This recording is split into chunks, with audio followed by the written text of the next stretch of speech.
नमस्कार दोस्तों, मैं रीना आपके अपने channel Reena kitchen recipe and blogs में स्वागत करती हूँ।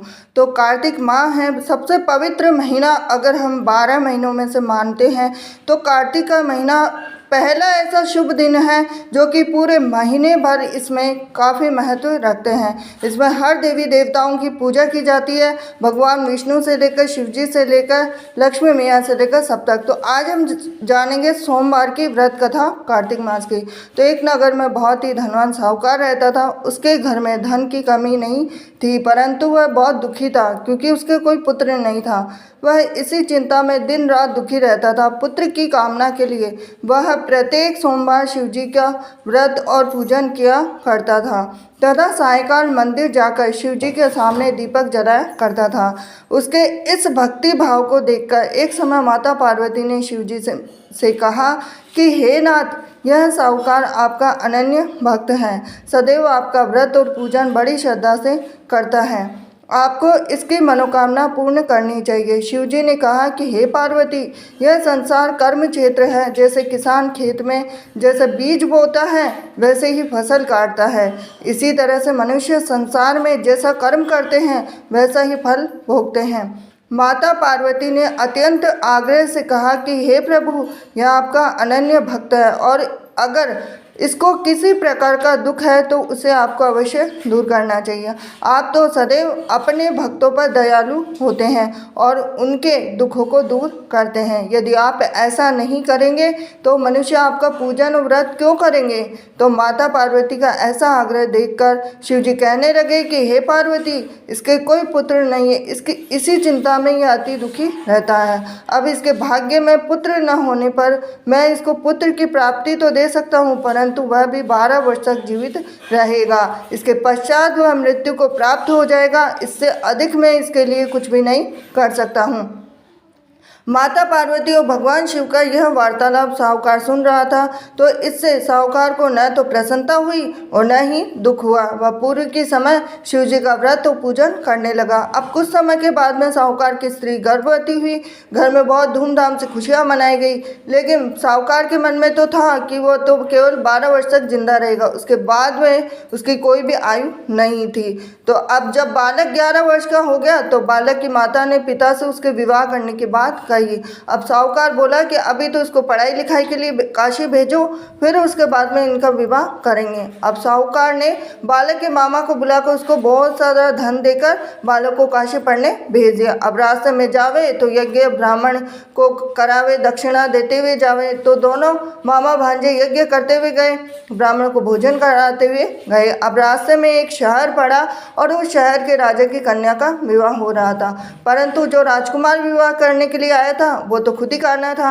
अब राजकुमार को देख राजकुमारी और उसके माता पिता विवाह में किसी भी प्रकार के अड़चन पैदा ना कर दे, इस वजह से उन्होंने उस सुंदर मनभावन लड़के को देखा तो उनके मन में विचार आया कि क्यों ना इस लड़के को वर के रूप में ढूंढ लिया जाए। तो ऐसे मन में विचार करके राजकुमार के पिता ने उस लड़के और उसके मामा से बात कर ली। अब दोनों राजी हो गए।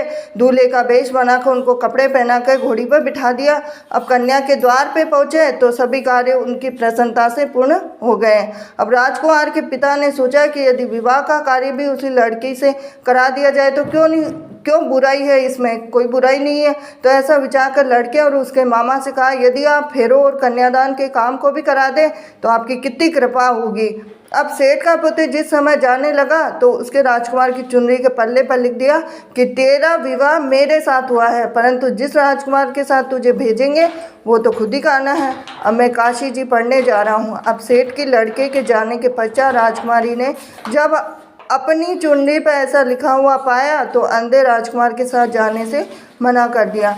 अब उसने अपने माता पिता को सारी बात बता दी और कहा कि यह मेरा पति नहीं है, मेरा विवाह इसके साथ नहीं हुआ, मेरा विवाह तो जिसके साथ हुआ जो काशी जी पढ़ने गया है।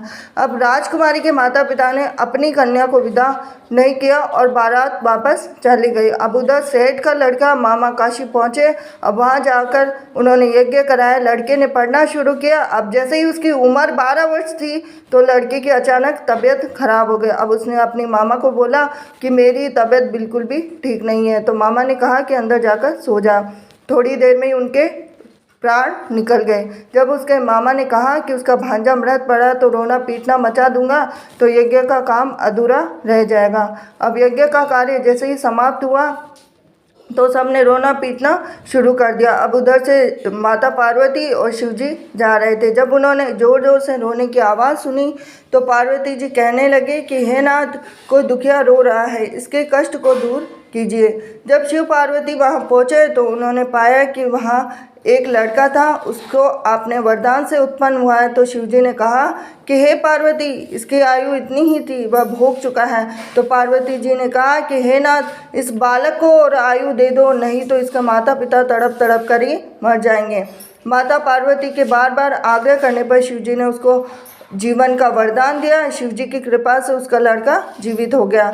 अब इसके बाद में माता पार्वती कैलाश पर्वत चले गए। शिक्षा पूर्ण होने पर जब लड़का और उसके मामा यज्ञ करते हुए ब्राह्मणों को भोजन कराते हुए दक्षिणा देते हुए घर की ओर चले तो रास्ते में उसी शहर में आए और जहाँ उस लड़के का वहाँ की राजकुमारी से विवाह हो रहा था, वहाँ जाकर उन्होंने यज्ञ प्रारंभ किया। लड़के के ससुर जी आए, राजा ने उनको पहचान लिया, महल में ले जाकर उनकी आव भगत की, जैसे दास दासियाँ सहित आदर पूर्वक अपनी राजकुमारी और जवाई को विदा दिया। वहां से विदा होकर सेठ का लड़का अपने मामा और पत्नी सहित उसी तरह यज्ञ कराते हुए ब्राह्मणों को भोज कराते हुए दक्षिणा देते हुए अपने घर के लिए चले गए। घर जाकर लड़की ने अपने माता पिता को सारी बात बताई। इससे वे बहुत ही प्रसन्न हुए। शिव पार्वती, जैसे आपने सेठ और उसके परिवार को दिया वैसे सभी को देना। सोमवार व्रत कथा कहने सुनने हुकारा देने वालों को सबको देना। ये थी आज की सोमवार की व्रत कथा।